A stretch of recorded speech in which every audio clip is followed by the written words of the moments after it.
Hey everyone, Dr. Ray, homework tutor. Once again, let's see. Anyway, these are all first takes. Everybody, give me a break, right? So you see, most of these are first takes. Sometimes I pause. On the rarity do I actually, unless I really fail, right? Which happens. It's happened a couple times, right? But for the most part, you've seen all of these live. Dr. Ray live doing the physics. This time, class 30. 920 kilogram rocket sled coasts at 30 meters per second, turns on its rockets with 350 meters with a thrust of 1200 newtons in the same direction as displacement. What is the final velocity? Okay. All right. So I'm going to think about this one here. Might need to make a little bit of a clarification, I think.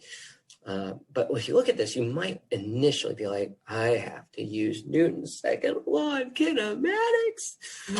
No, you don't, because we have a new tool that essentially does the exact same thing. Check it out. All right, so I have my rocket sled. Maybe I'll try to make my rocket. No, can't really make my rocket white. Ooh, I could make it white. I'll just put it right here. No, that's terrible. No, bad idea. All right, there we go. There's my rocket sled. Right, I could make it look a lot better, but I'm not going to because I want to actually work on the problem. It is coasting at 30 meters per second. Right? I'm going to assume it's coasting on a level ground. That's that clarification I was talking about. Then I do some work. And when I do work over a certain amount of time, one arrow, want this. What's going to happen to this thing?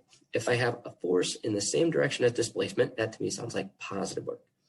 If this is positive work, this sure sounds like I'm going to be increasing an energy.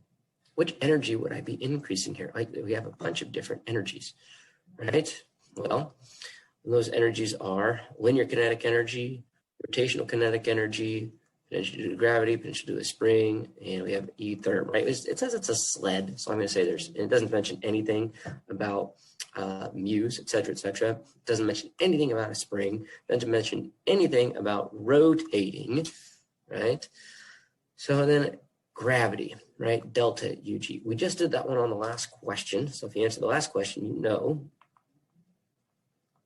if I have a change in vertical height, I experience a change in potential due to gravity. But if I stay on the same level ground, this is zero. So it looks like all of this work is going to go into changing only the linear kinetic energy.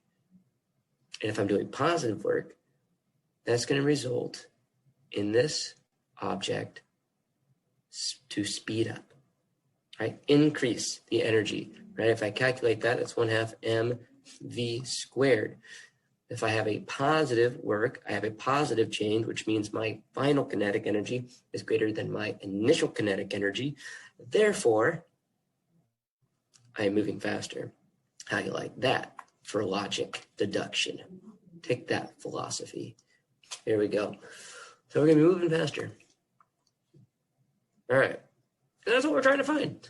Okay, neat.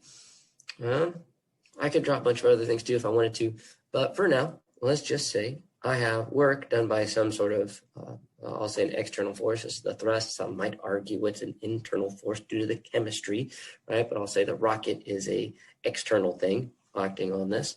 And then I have, this is going to equal a change in linear kinetic energy, all right? If I really wanted to be complete, absolutely complete on this, I could say this is my normal force, this is my gravity force, and the thrust force would be force of the rocket going that way. And then I could say that my displacement is to the right here. So I could calculate like all of these and say like my normal force is 0, my gravity force is 0, my rocket force gives me work, okay? But technically I think like normal force, gravity force, those may be considered internal energies. Anyway, we have one force that's causing us to do work, which is that rocket force.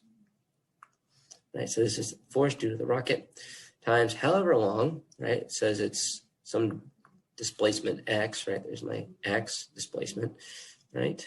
X times cosine of the angle in between. That'll be same direction, which is going to be a cosine of 0. Cosine of 0 is 1. And we have change in linear kinetic energy. So I have 1/2 m. It's going to be v final squared minus v initial squared. Right. I do have an initial velocity, so I have to keep that around. So I get Fr equals 1/2 m v final squared minus v initial squared. Need to get rid of that 1/2 m. Take that times 2 divided by m. Those go away, but I have to do it over here too. Then I'm going to end up adding that vi squared. This is kind of interesting to note. We know that vf squared is equal to vi squared plus 2. I forgot the x. 2 times Fr over m times x, which is kind of neat. Why do I say that's interesting? All right. I have a force divided by a mass. That's acceleration.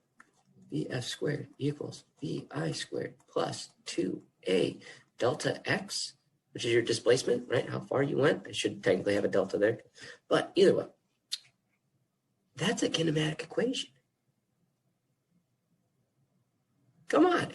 I mean, just kinematic equation here, right? We derived, you could say, a kinematic equation using work energy, and we didn't have to worry about graphs, et cetera. But everything, come on. Yeah, right? Just everything's going together here. That's what I'm trying to get across, right? We're doing the same thing a different way, and we end up with the same result.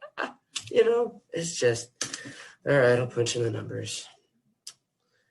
All right, because I know that's what you guys want anyway, numbers. So I have 30 squared plus 2 times my force, 1,200 newtons, divided by mass, which is 920 kilograms, times delta x, 350, parentheses.